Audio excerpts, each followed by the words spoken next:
Yo, what's up?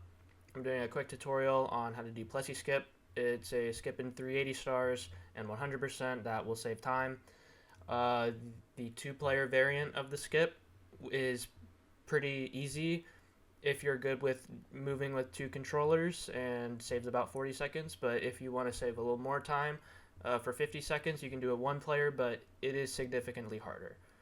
If you're doing the two-player version of the skip, obviously you will need a second controller.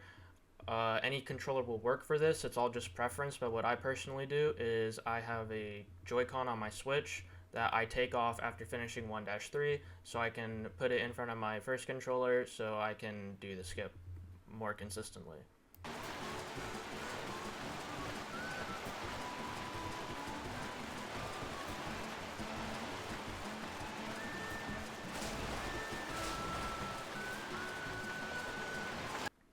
The skip does not require one character over another. You can use any character you want, but whatever character you want to have the gray screen that is before you put them in the game open before you hit the waterfall. Once you get to the waterfall, you want to put the character in the game, or select the character to put it in the game so the character is there before you do the jump. When approaching the ramp, just know that it doesn't really matter how much speed Plessie has. In fact, I think in the video I completely hold neutral. As long as you are not going extremely slow and can have some speed to kind of move up the ramp, you will be completely fine. After jumping over the boost panel, make sure not to go overboard by doing a two-player jump. Just do a normal jump over. On the fall down of the jump, that's when you want to start holding right on both controllers to make sure that you will be able to make it over and not skim the edge of the wall. Make sure that Plessie has enough speed. Again, you don't need a lot of speed, just have some form of speed that will make sure that Plessie will be able to make it over. As you saw there, all you really need to do is continue holding right on both controllers and then do the double jump, and you should be able to make it over.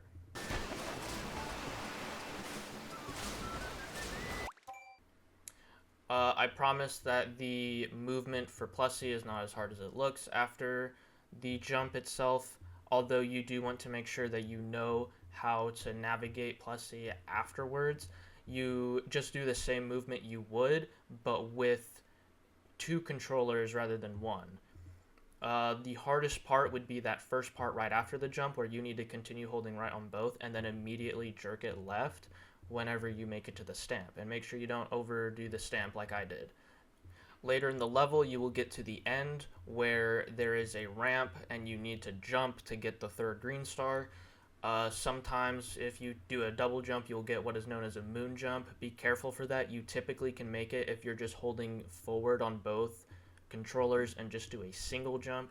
It's not extremely, sometimes you'll go under, or sometimes you'll go over, but as long as you can just get more consistent with that third green star get, you shouldn't have any problems with that. Just be aware of the moon jump that is possible. With that being said, that will end the two-player Plessie skip tutorial, and we will now be moving on to the one-player variant. We are now doing the one-player version of the skip. You might find this version more desirable if you do not like doing two controllers, or if you just want this extra 7 seconds of time save, although this version of the skip is significantly harder and less consistent than the two-player variant. When you make it to the waterfall, you want to position yourself like in between the farther half to the wall.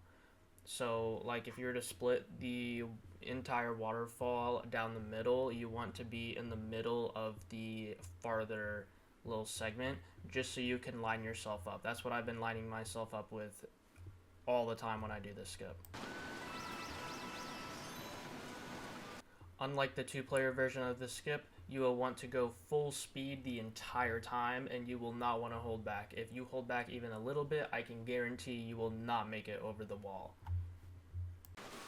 When you jump, you want to jump at the farthest possible point before you hit the dash panel. Like, you want to be as far towards the dash panel before jumping as possible. Whenever you jump, where I paused it right here, that is about when you want to start holding hard right. I cannot stress enough how quick this has to be.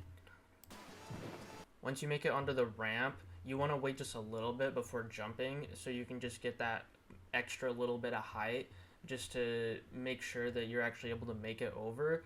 And if you did the position right, the jump off the ramp right, holding right pretty much the whole time, you should be able to make this. I can't guarantee its consistency, but that is the hardest part of the trick. Other stuff may happen if you're a little too close to the wall you're jumping over. You might rub against the wall, and even though sometimes you might make it on top, you definitely will be missing you'll be missing the water at the bottom. Sometimes you won't make it over, and it's just because you didn't jump late enough. It's really hard to get used to personally, but I think with enough consistency it'll be bearable.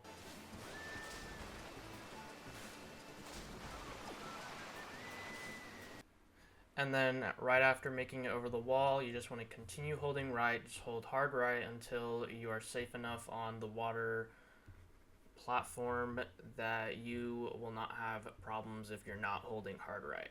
Once you get to the stamp, just make sure you don't miss it. It can be a little tricky sometimes, but it's a lot easier one player than two player. And then, yeah, you just play the rest of the level as normal. You're not doing any other 2P shenanigans, so if you're already playing this one player, then nothing really changes from there. If you're confused about anything with the skip, just leave a comment below, and I'll try and explain to the best of my ability.